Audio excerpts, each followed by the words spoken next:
नमस्कार साथियों, स्वागत है आप सभी का अंकित इंस्पायर्स इंडिया पर। मैं हूं अंकित अवस्थी। जैसा एक्सपेक्टेड था, ट्रंप ने राष्ट्र को संबोधित किया। आज सुबह ट्रंप का अमेरिकियों के लिए एक संदेश आया जो सब पूरी दुनिया के लिए कहीं ज्यादा था। संदेश के मायने निकाले गए कि युद्ध को चलते हुए 33 दिन बीत चुके हैं, लेकिन अभी युद्ध रुकने वाला नहीं है। यह युद्ध नहीं रुकेगा और यह इतना आगे चलेगा कि हम ईरान को मिट्टी में मिला देंगे, पाषाण युग में ले जाएंगे। ईरान के ऊपर अब कितने खतरे के बादल मंडराएंगे, आज के सेशन में उसका विश्लेषण हम और आप करेंगे। इनके इस भाषण के कंप्लीट होते ही ऑयल की कीमतें बढ़ गई, शेयर बाजार गिर गया। क्या ये सारी चीजें हमारे देश के नेताओं को, दुनिया भर के नेताओं को पता थी? ऐसा इसीलिए क्योंकि कल जब मैंने आपके सामने सेशन किया था, तब एक जानकारी दी थी कि भारत में सीसीएस की मीटिंग हुई है, ऑस्ट्रेलिया का अनाउंसमेंट आ गया है, यूके का अनाउंसमेंट आ गया है, ईयू का अनाउंसमेंट आ गया। सब लोग बड़ी तैयारियों में लग गए हैं। ऐसे में ट्रंप के इस पूरे बयान का मीनिंग समझते हैं और कैसे ट्रंप अपनी पावर के पागलपन में दुनिया के लिए कहर की प्लानिंग बना चुके हैं। सभी बातों को आज के सेशन में समझेंगे।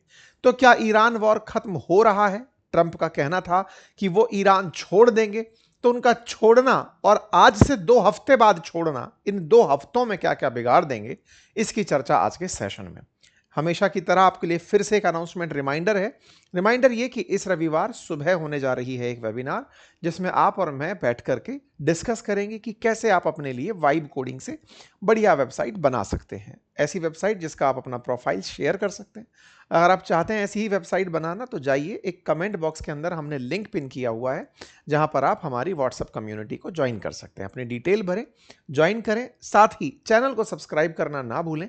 चैनल सब्सक्राइब करने का बटन आपको दिया हुआ है, जिसका कोई शुल्क नहीं लगता है। अगर आप ऐसा करेंगे तो आप हमारे उन ऑडियंस में शामिल होंगे जिन्होंने अभी तक हमें सब्सक्राइब नहीं किया है, लेकिन अब आप सब्सक्राइब करके अपना विश्वास हम में व्यक्त कर रहे हैं। साथियों, कल इसी चैनल पर मैंने आपके सामने एक जानकारी साझा की थी और कहा था कि अनहोनी की तैयारी हो रही है। रात को यह सेशन जब हमने शेयर किया था, तो हमने आपको बताया था कि ट्रंप राष्ट्र को संबोधित करने वाले हैं, और जब ट्रंप राष्ट्र को संबोधित करेंगे तो वो ईरान के बारे में कुछ अपडेट देंगे।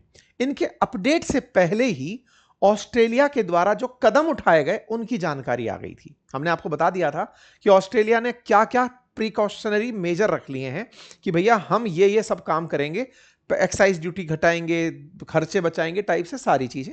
इसी सेशन में मैंने बताया था कि कीर स्टारमर यानी यूके के जो पीएम हैं, उन्होंने भी ब्रिटेन के लिए प्लान लॉन्च कर दिया।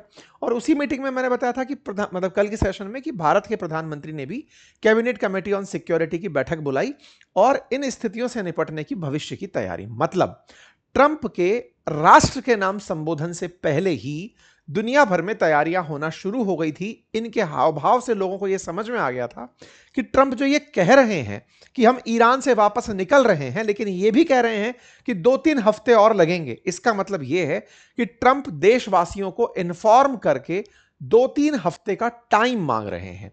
इस 2-3 हफ्ते में वो क्या करेंगे, इसकी स्ट्रेटजी, साथ ही साथ में ईरान का अब तक क्या बिगाड़ चुके हैं, ये सारी जानकारी देने ट्रंप अपने लिए प्रकट होते हैं।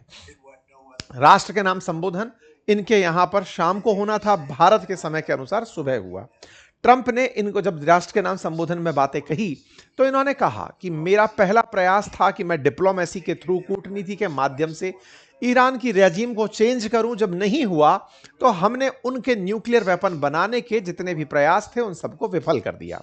अपनी तरफ से इन्होंने उपलब्धियां गिनाते हुए कहा कि हमारे एनिमी हार रहे हैं, अमेरिका जीत रहा है, और मेरे इस पूरे 5 साल के कार्यकाल में, क्योंकि पहले 4 साल के और अब 1 साल का, इन्होंने अपनी तरफ से अमेरिका को जिता दिया है। इन्होंने कहा कि बहुत सारे ईरान, मतलब इन्होंने अपनी तरफ से कहा कि everyone has said that Iran can not have nuclear weapon, but in the end those are just words if you are not willing to take action when time comes. Simple सी बात है कि सब लोग कहते आ रहे थे सालों से, अमेरिकी राष्ट्रपति, कि ईरान को न्यूक्लियर बॉम्ब नहीं रखना चाहिए, नहीं रखना चाहिए। कब तक? तो आपको एक्शन तो लेना ही था। तो मैंने एक्शन लिया। इन्होंने अपने देश को बताया कि हमने आफ्टर ऑल ये काम शुरू क्यों किया। इन्होंने कहा कि हम लोगों ने कोई तेल को प्रभावित नहीं किया, इवन हमने किसी भी इजी टारगेट को निशाना नहीं बनाया, हमने प्रॉपर तरीके से काम किया, लेकिन ईरान है जिसने स्ट्रेट ऑफ हॉर्मुज रोक रखा है। इन्होंने कहा कि शुरुआत में मुझे लगा था कि युद्ध 3 दिन में खत्म हो जाएगा। मेरी प्रिडिक्शन शुरुआती तौर पर गलत निकल गई, लेकिन याद रहे कि अमेरिकन को पता होना जरूरी है कि अमेरिका जब प्रथम विश्व युद्ध में एंट्री किया था तो 1 साल 7 महीने और 5 दिन तक युद्ध लड़ा था। वर्ल्ड वॉर 2 में जब एंट्री किया था तो 3 साल 8 महीने और 25 दिन तक युद्ध लड़ा था। कोरियन वॉर में जब एंट्री किया था तो 3 साल 1 महीने और 2 दिन तक युद्ध किया था। वियतनाम वॉर में 19 साल 5 महीने और 29 दिन तक युद्ध लड़ा था। ये ट्रंप ने गिनाया कि जब इतने साल भर अमेरिका युद्ध में रहा है तो मैंने तो अभी तक आप लोगों से 32 डेज ही तो लिए हैं, 32 दिन में ही आप थक गए। अमेरिका का इतिहास रहा है और उसने इराक का युद्ध 8 साल लड़ा था। इसमें अफगानिस्तान का नाम नहीं था जो उसने 20 साल लड़ा। कुल मिलाकर के इन्होंने युद्ध के अंदर पैमाने बताए कि मैंने कुछ ज्यादा नहीं बिगाड़ा है। अगर सवाल जवाब करने हैं तो मुझसे पूर्व के जो भी राष्ट्रपति रहे हैं उनसे करो, उनने तो बहुत सारे युद्ध लड़े, मैं तो इतना सा ही लड़ा हूं। तो इन्होंने अपनी जो इनोसेंस है वो यहां पर जताई। इन्होंने अपनी तरफ से कहा कि we are unstoppable as a military force, हमारे पास ताकत असीम है, हमें कोई नहीं रोक सकता। हमारे पास सेना की ताकत बहुत ज्यादा है। हमारे पास सब तरह के कार्ड्स हैं, यानी कि हम जो चाहें कर सकते हैं। ईरान के पास ऐसा कुछ भी नहीं है और अगर कोई डील ऐसी यहां पर नहीं है तो हम उन्हें बहुत ज्यादा बुरी तरह से हिट करेंगे। उनके चाहे जनरेटिंग प्लांट हो, हर चीजों को हम एक एक करके निशाना बनाएंगे। इन्होंने कहा कि बहुत बार ऐसा लोगों ने पूछा कि हम ईरान का तेल डायरेक्ट ले सकते थे, हमने ऐसा क्यों नहीं किया। तो इनका कहना था कि हमें जीतना था, वापस आना था और ऐसे में हमारे पास ऑयल की कोई कमी नहीं है, उसके पर्याप्त भंडार थे। मैं अपने सहयोगियों को भी धन्यवाद देता हूं। इन्होंने Israel, Saudi Arabia, Qatar, UAE, Kuwait और बहरीन को धन्यवाद दिया और कहा कि मैं तुम्हें कोई नुकसान नहीं होने दूंगा। हालांकि इस बयान में कथनी और करनी में बहुत अंतर है। ट्रंप कई बार पलट चुके हैं। पलटने वाले यही ट्रंप जिन्होंने स्ट्रेट ऑफ हॉर्मुज के लिए कहा था कि अब जहाजों की सुरक्षा ट्रंप यानी कि अमेरिका करेगा, लेकिन उसके 2 दिन बाद ही पलट गए थे और कहा कि साहब अब वो ईरान के कंट्रोल में है, हम कुछ नहीं कर पाएंगे। ऐसे में अगर ये बोलते हैं कि जीसीसी देशों की सुरक्षा ये करेंगे, लेकिन इनकी बातों पर यकीन करना थोड़ा टफ है। खैर, फिलहाल के लिए स्ट्रेट ऑफ हॉर्मुज पर इन्होंने फिर बयान दिया। कंट्रीज जिन्हें तेल चाहिए स्ट्रेट ऑफ हॉर्मुज से, वो जाकर ले लें, हम उनका स्वागत करते हैं, हम मदद नहीं करेंगे। जाइए, स्ट्रेट में जाइए, तेल लीजिए, अपने लिए यूज कीजिए, सुरक्षा करिए, हमसे एक्सपेक्ट मत करिए। यानी कि ट्रंप ने दुनिया को सीधा उस मुहाने पर ले जाकर खड़ा कर दिया कि देखो, मुझे बर्बाद करना था, मैंने बर्बाद कर दिया, अब तुम्हें तेल चाहिए, जाकर ले लो। साहब, ईरान को रोकना है। ईरान ने कहा है कि वो तब रुकेगा जब उस पर अमेरिका और इजराइल हमले रोकेगा। बोले ये हमसे मत कहो, हमारा काम ईरान को बर्बाद करना है, हम करते रहेंगे। तुम्हारा काम तेल लेना है, तेल लेना है, तुम लो, तेल लो। यानी ट्रंप ने दुनिया को इस तरह से लाकर मजबूर कर दिया है, खड़ा कर दिया है, जहां दुनिया एक और ट्रंप के किसी कृत्य का विरोध नहीं कर पा रही है, लेकिन उनके कृत्य का विरोध के नाम के साथ साथ समर्थन भी नहीं कर रही है। अगर विरोध नहीं है और समर्थन नहीं है, इसका मतलब लोग उन्हें छोड़कर केवल दर्शक बनकर बैठे हुए हैं। ऐसे में दुनिया उनके खिलाफ होने की क्षमता नहीं रखती। यह बात इन्होंने दुनिया के सामने ही कही। इन्होंने कहा कि अमेरिका अनस्टॉपेबल है, हमारी शक्ति अपार है, हमें कोई नहीं रोक सकता। और जब नहीं रोक सकता तो हमको जो करना है हम करेंगे। तुम्हें तेल चाहिए, तुम अपना रास्ता खुद देखो। ट्रंप ये जानते हैं कि अगर ईरान बदले लेने की कार्रवाई करता रहेगा तो इस स्ट्रेट ऑफ हॉर्मुज से तेल नहीं निकल पाएगा। इसके चलते दुनिया का कोई भी देश इजराइल और अमेरिका का कंडेमेशन भी नहीं करेगा, निंदा भी नहीं करेगा। सब जानते हुए ट्रंप ने दुनिया को इस हाल में लाकर छोड़ दिया है। पब्लिक अनाउंसमेंट में इन्होंने ये कह दिया है। साथ ही साथ कहा कि जिस दिन कॉन्फ्लिक्ट खत्म होगा, स्ट्रेट ऑफ हॉर्मुज खुद से खुल जाएगी, इंतजार करिए। कुल मिलाकर के इन्होंने साफ साफ अपनी तरफ से कहा। यह भी कहा कि लोग मुझे किंग कहते हैं, मैं कैसा किंग हूं जो अपने लिए एक ऑफिस नहीं बनवा पा रहा हूं। इन्होंने अपनी कुछ पुरानी बातों को वहां पर निकाला। इन्होंने अंतरराष्ट्रीय स्तर पर नेताओं की मजाक बनाई। इन्होंने फ्रांस के राष्ट्रपति इमानुएल मैक्रोन पर बयान देते हुए कहा कि मैंने मैक्रोन से कहा कि मैक्रोन, क्या इस युद्ध में हमारी मदद हो सकती है। मैक्रोन कहे कि नो ट्रंप, ऐसा नहीं हो सकता। मैं समझता हूं कि मैक्रोन अभी अपनी बीवी की पिटाई से बाहर नहीं निकल पाए हैं। असल में मैक्रोन का एक वीडियो बहुत वायरल हुआ था जिसमें जब राष्ट्रपति ट्रंप निकल कर आ रहे थे तो एक ऐसा सीन है जिसमें ऐसा लगता है कि जहाज से उतरते समय उनकी वाइफ ने उनके मुंह पर मुक्का मारा था, यानी कि हाथ से मारा था। ऐसा सीन दिखता है, मतलब सोशल मीडिया पर वो वीडियो काफी वायरल भी हुआ। हालांकि उसकी पुष्टि किसी ने नहीं की। राष्ट्रपति उतरकर चले आते हैं, इसके ऊपर दुनिया भर में चर्चाएं होती हैं, मजाक में चर्चाएं होती हैं। राष्ट्रपति ट्रंप ने राष्ट्र को संबोधित करते हुए मैक्रोन की पिटाई का मजाक बना लिया कि उनका चेहरा अभी तक ठीक नहीं हुआ है अपनी वाइफ के द्वारा मार खाने से। इस तरह की बातें इन्होंने अपने देश में कही। इन्होंने यह भी कहा कि ब्रिटेन के राष्ट्रपति प्रधानमंत्री कीर स्टारमर से मैंने कहा, तो कीर स्टारमर कहते हैं कि मुझे लोगों से पूछना पड़ेगा। बोले हमें जरूरत नहीं है, मैं तो केवल पूछ रहा हूं कि साथ चलोगे क्या। नाटो के बारे में कहा कि वो तो कागज के शेर हैं, हम नाटो छोड़ सकते हैं, ये कागज के शेर हैं, हमको चाहिए था कि ये साथ आए तो लगे कि अमेरिका भी तुम्हारे साथ खड़ा होता है। इसीलिए इन्होंने साफ साफ धमकाते हुए कहा कि यूक्रेन में मुझसे पहले वाले राष्ट्रपति ने, जो कि पागल थे, ये बाइडेन को पागल करार देते हैं, उन्होंने $350 बिलियन के वेपन बेचे थे। $350 बिलियन के वेपन बेचकर भी यूक्रेन से कुछ नहीं निकाल पाए। मैं अब यूरोप की रक्षा के लिए यूक्रेन की मदद भी क्यों करूं? यूक्रेन की रक्षा करके मैं यूरोप को ही तो बचा रहा हूं। रशिया यूक्रेन को अगर किसी तरह से नुकसान पहुंचाता है तो यूरोपियन देशों को यही तो डर है कि यूक्रेन कब्जा होने के बाद अगला नंबर यूरोप के बाकी देशों का होगा। मुझे परवाह नहीं है, जब तुम मेरे साथ नहीं आए तो मैं भी अब यूक्रेन को बचाने नहीं आऊंगा। सीधा सीधा इस बार इन्होंने सही जगह मारा। इन्होंने यूक्रेन को उस जगह छोड़ दिया कि जाओ अब रशिया वालों, तुम्हें जो एक्शन लेना है ले लो, यूरोपियन अगर अब देश अगर बचना चाहते हैं बच लें, मैं नहीं आने वाला। यानी कि इनके मैसेज में एक साथ मतलब यूक्रेन का भी इलाज कर दिया गया। साथ ही साथ इन्होंने अपने देश में एक और मजाकिया स्वर में बात कही। जेडी वेंस उपराष्ट्रपति सामने बैठे थे, राष्ट्र के नाम संबोधन चल रहा है। जेडी वेंस से सवाल किया गया कि हाँ भैया जेडी बताओ, बातचीत में कोई डील वील जैसी बात निकल कर आई या नहीं आई। जेडी वेंस कुछ बोलते इससे पहले ट्रंप कहते हैं कि अगर डील नहीं होती है तो ये सारी जिम्मेदारी जेडी वेंस की होगी, और अगर डील हो जाती है तो सारा क्रेडिट मेरा होगा। ये जैसे ही इन्होंने कहा, सभा में बैठे लोग हंसने लगे। मतलब राष्ट्र के नाम संबोधन के साथ साथ ट्रंप सबकी फिरकी ले रहे थे। अपने राष्ट्र के नाम संबोधन में अपने ही कैबिनेट के लोगों के बारे में जेडी वेंस के साथ फिरकी लेते हुए कहते हैं कि अब तुम फिट हो गए हो। ठीक है, ऐसी स्थितियों को इन्होंने इस तरह से रखा कि अमेरिका के लिए युद्ध एक त्योहार के जैसा है, ये इनके लिए केवल एक पार्ट टाइम एक्टिविटी है। ये तो बढ़िया से नासा में जाने वाले लोग बाग हैं, नासा से चंद्रमा पर जाने वाले लोग हैं। और वास्तविकता है साथियों, दुनिया भर के देश इस स्थिति से निपटने की तैयारियों में प्रयास कर रहे हैं। महंगाई बढ़ रही है, हालात खराब हो रहे हैं, बहुत से लोगों को तमाम प्रकार की दिक्कतें आ रही हैं। वहीं अमेरिका ने आज 54 साल बाद चंद्रमा पर इंसान उतारने के लिए मिशन आर्टेमिस लॉन्च कर दिया है। उसके बारे में थोड़ी ही देर में मैं अपनी पाठशाला पर एक डिटेल सेशन लेकर आ रहा हूं।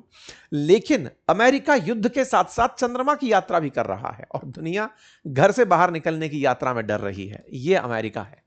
कुल मिलाकर इन्होंने अपनी तरफ से यही कहा कि हमने लगातार उन्हें बहुत हिट किया है, 2-3 हफ्ते और हिट करेंगे, और इतना हिट करेंगे ईरान वालों को कि वो स्टोन एज में पहुंच जाएं। मतलब ये वैसी वाली बात है कि तुम्हें इतना मारेंगे कि तुम्हें मिट्टी में मिला देंगे। स्टोन एज का कंटेक्स्ट क्या है उसको भी थोड़ा सा समझते हैं, क्योंकि राष्ट्रपति ट्रंप के तुरंत बाद जो पीट हेग्सेथ इनके रक्षा मंत्री हैं, उनका भी यही ट्वीट आया, बैक टू स्टोन एज। मतलब ईरान के लिए संदेश साफ कि तुम्हें अभी और मार खानी है, 2-3 हफ्ते युद्ध और चलेगा। ईरान को छोड़ेगा अमेरिका, सही है, लेकिन 2-3 हफ्ते बाद, इस 2-3 हफ्ते के भीतर हम तुम्हारे ऊपर बहुत हमले करने वाले हैं। जब यह कंटेक्स्ट निकलकर आया कि बैक टू स्टोन एज हो रहा है, इसका मतलब क्या है? देखिए, मानव सभ्यता के विकास का जो इतिहास है, आज जिस समय पर आप हैं, जब गगनचुंबी इमारतें देखते हैं, तमाम प्रकार की सुविधाएं आप देखते हैं, बिजली, पानी, इलेक्ट्रिसिटी, इंटरनेट, की जितनी भी चीजें आप देख रहे हैं, इससे पहले वाले अर्ली मॉडर्न एरा के अंदर आपने नेवल पावर बनते इंसान को देखा। उससे पहले लोग सीधा लड़ाई अस्त्र शस्त्र से करते हुए आपने देखा। क्लासिकल एरा में लोग मतलब केव्स के अंदर इस तरह से पाए गए। आयरन एज के अंदर, मतलब अगर हम इतिहास के पन्ने खंगालें तो हम पाएंगे कि इंसान सबसे पहले पत्थरों के साथ जीवन यापन करना सीखा, जिसमें कहते हैं ना पत्थरों को भिड़ा करके आग पैदा करना और उससे फिर आग निकालकर वो आगे बढ़ा। फिर उसने ब्रॉन्ज सीखा, फिर उसने आयरन का यूज सीखा, फिर धीरे धीरे इन सब का यूज करके वो आगे बढ़ना शुरू हुआ। विकास क्रम में सबसे पीछे इंसान के विकास क्रम में स्टोन एज को रखा जाता है और आज जहां आप खड़े हैं वो मॉडर्न एरा है। ऐसे में इंसान के इस तरह के वृतांत जो हैं वो स्टोन एज से मिलते जुलते बताए जाते हैं कि साहब ऐसे पत्थरों पर कारस्तानी करते हुए इंसान देखा जाता था। ट्रंप का जो कंसीडरेशन है वो यही कि आने वाले समय में हम ईरान को स्टोन एज में पहुंचा देंगे। लोगों ने इनके साथ इसी तरह के सवाल किए, क्या ट्रंप को खुद पहुंचना है स्टोन एज में? ऐसी स्थिति को ट्रंप क्यों अपनी तरफ से एडमायर कर रहे हैं जिस ईरान के खिलाफ वो कार्रवाई करने जा रहे हैं, वो कार्रवाई से पहले हॉर्मुज पर कंट्रोल नहीं करता था, आज वो हॉर्मुज पर कंट्रोल करता है। क्या ऐसा स्टोन एज में हुआ करता था? क्या ईरान जो पहले ऑयल नहीं बेच पाता था आज बेच पाता है? क्या ये उसके लिए स्टोन एज का सिग्नेचर है?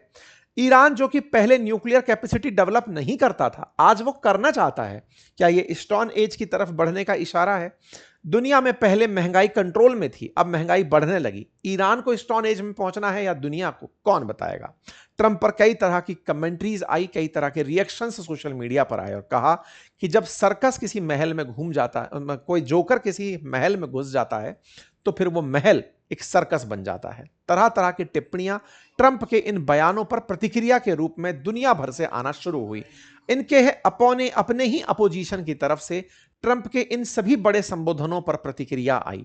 मार्को रूबियो तो इनकी बात को सही ठहराते हुए पाए गए, लेकिन ईरान और अमेरिका के अंदर बैठे हुए अपोजिशन के लीडर्स ने इसे पूरी तरह झूठा करार दिया। कहा कि कोई क्लियर प्लान इनका नहीं है, केवल इनके द्वारा एक गैर जिम्मेदाराना तरीके से अपनी बातों को सर पर चढ़ाकर रखते हुए कहा गया है। इनके खिलाफ कई पत्रकारों ने, अमेरिका के अंदर कई लीडर्स ने अपनी तरफ से जानकारी लिखी कि president of United State is a madman seriously damaging the entire world. ये मैडमैन पर हमने 2 दिन पहले ही अपने इस चैनल पर सेशन किया था कि ट्रंप कैसे पगलाए हुए की तरह बिहेव कर रहे हैं, उनकी थ्योरी क्या है कि एक हाथ से मारो और एक हाथ से पुचकारो और इनके बारे में कोई ना जान पाए इसकी स्ट्रेटेजी क्या है। यानी तमाम प्रकार से ट्रंप के इस भाषण के बाद उनके ही देश में प्रतिक्रियाएं आना शुरू हुई और उन्हें झूठा करार दे दिया गया। कहा गया कि जो आदमी यह कहकर गया था कि मैं सत्ता परिवर्तन जा रहा हूं, यह कहकर गया था कि मैं स्टेट ऑफ हॉर्मुज को बिल्कुल फ्री कर दूंगा, यह कहकर गया था कि दुनिया को आने वाले समय में परेशानियां नहीं होंगी, वो सब उल्टा था और पूरी तरह से उल्टा पड़ा। इनके इस भाषण का असर यह हुआ कि आने वाले 2-3 हफ्ते में युद्ध की और माहौल स्थिति बनी रहेगी। बाजार ने यह सोचकर धड़ाम से गिरावट दर्ज की, बाजार गिरा, बाजार के अंदर और साथ ही साथ ऑयल के प्राइसेस बढ़े। क्यों? क्योंकि अब युद्ध चलेगा तो स्ट्रेट ऑफ हॉर्मुज फिर से रुकेगा। स्ट्रेट ऑफ हॉर्मुज ऑलरेडी रुका हुआ है, लेकिन और ज्यादा प्रतिक्रियाएं होंगी, तेल निकालने के जो संसाधन है वो पूरी तरह बाधित होंगे, प्राइस स्पेकुलेशन में प्राइसेस बढ़ना शुरू हो गया। चीन और हांगकांग के बाजार तो गिरे ही गिरे, बॉम्बे स्टॉक एक्सचेंज भी 412 अंक गिर गया खुलते ही। ऐसे ही निफ्टी 50 118 अंक गिर गया। इतना ही नहीं, यूएई के अंदर एक बड़ी सारी सेना की टुकड़ी, अमेरिकन सेना की टुकड़ी हाल ही में ऑब्जर्व की गई है, जो यह दर्शाती है कि हो सकता है कि यूएई से भी अब अमेरिकी सैनिक एक्शन लेने की स्थिति में आए। ताजा तस्वीरों में देखा जाए तो ईरान के इस्फहान में मिसाइल बेस पर एक बड़ा हमला अभी रिपोर्ट किया गया है, जिसकी तस्वीरें अपने आप में इतनी भयानक हैं कि अमेरिका ने एक तरफ तो सुबह बयान दिया है और दूसरी तरफ कार्रवाई करना भी शुरू कर दिया है। ये तमाम स्थितियां दर्शाती हैं कि स्थितियां सामान्य नहीं हैं। तेहरान अपनी तरफ से बड़ी संख्या में आबू धाबी पर हमला बोल चुका है। ईरान की तरफ से शुरुआती तौर में दुबई के, मतलब आबू धाबी के अंदर जो यूएई का जो शहर है आबू धाबी, वहां पर हमला किया गया है, ऐसी मीडिया रिपोर्ट्स हैं। अभी तक पुष्टि होना बाकी है, मीडिया रिपोर्ट्स चलना शुरू हो गई हैं और साफ साफ ये कहा जा रहा है कि यदि आपको लगता है कि हम रुक जाएंगे, ईरान वाले नहीं रुकेंगे। ईरान ने अपनी सफलताओं में दिखाया कि कैसे कैसे हमने अमेरिका को नुकसान पहुंचाया। बिफोर और आफ्टर इन्होंने तस्वीरें डाल डाल कर दिखाई कि हमने अमेरिकी बेसेस और अमेरिकी टुकड़ियों को कैसा नुकसान पहुंचाया। ईरान अपनी उपलब्धि गिना रहा है, अमेरिका अपनी उपलब्धि गिना रहा है। और इसी बीच में जो पजेश्कियन हैं, उन्होंने, यानी कि ईरान के जो राष्ट्रपति हैं, उन्होंने अमेरिकी लोगों के सामने एक अपील का लेटर लिखा और कहा कि ये जो सारा युद्ध है ये इजराइल के प्रभाव में लड़ा जा रहा है। कभी ईरान ने युद्ध शुरू नहीं किया और आज तक वो पड़ोस में किसी भी देश पर आक्रमण नहीं किया। वो जो भी कर रहा है बचाव में कर रहा है और अमेरिका उसे उकसा रहा है।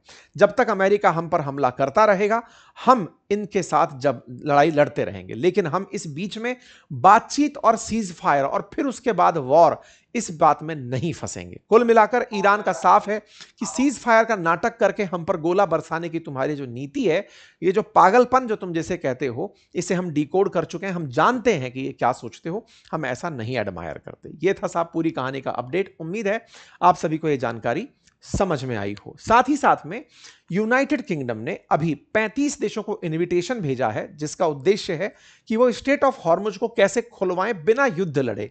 उस पर चर्चा के लिए यूरोप के बड़े सारे देश, यूरोपियन यूनियन के लीडर्स और यूके के कई ऐसे करीबी यूके के अंदर मुलाकात के लिए बुलाए गए हैं। उर्सुला वॉन डेन ने इस बात के बारे में पुष्टि की। इसके साथ साथ नाटो के जो चीफ हैं वो ट्रंप से मिलने अगले हफ्ते जाएंगे। इसका मतलब है कि नाटो के ऊपर भी कुछ ना कुछ गाज गिरने वाली है। ये अपडेट्स थे। इसके साथ साथ एक आखिरी तथ्य ये कि इकोनॉमिस्ट नाम की मैगजीन ने ट्रंप का एक मजाक बनाया है जो सोशल मीडिया पर वायरल हो रहा है। और वायरल ये है कि एपिक फ्यूरी को ब्लाइंड फ्यूरी कहकर मजाक बनाया गया है। इस मैगजीन ने अपने कवर पेज पर कुछ इस तरह से पोस्ट डाली है कि ए वॉर विदाउट स्ट्रेटजी। इसने लिखा है कि एक ऐसा युद्ध जिसने स्ट्रेट ऑफ हॉर्मुज को ईरान के हाथ में दे दिया। एक ऐसी पोस्ट डाली है कि जब दुश्मन गलती कर रहा हो तब चुप रहने में भलाई होती है। Never interrupt your enemy when he is making mistake. China के बारे में तारीफ करते हुए लिखा है कि वो चुप ही इसलिए है कि अमेरिका को गलती कर लेने दिया जाए। इससे फायदा चाइना का होगा, क्योंकि आने वाले समय में दुनिया चाइना पर ज्यादा ट्रस्ट करने लगेगी। खैर, धन्यवाद। बाकी अपडेट्स के लिए लिंक कमेंट बॉक्स में दिया हुआ है, जाकर आप उसे ज्वाइन कर लीजिए। Thank you.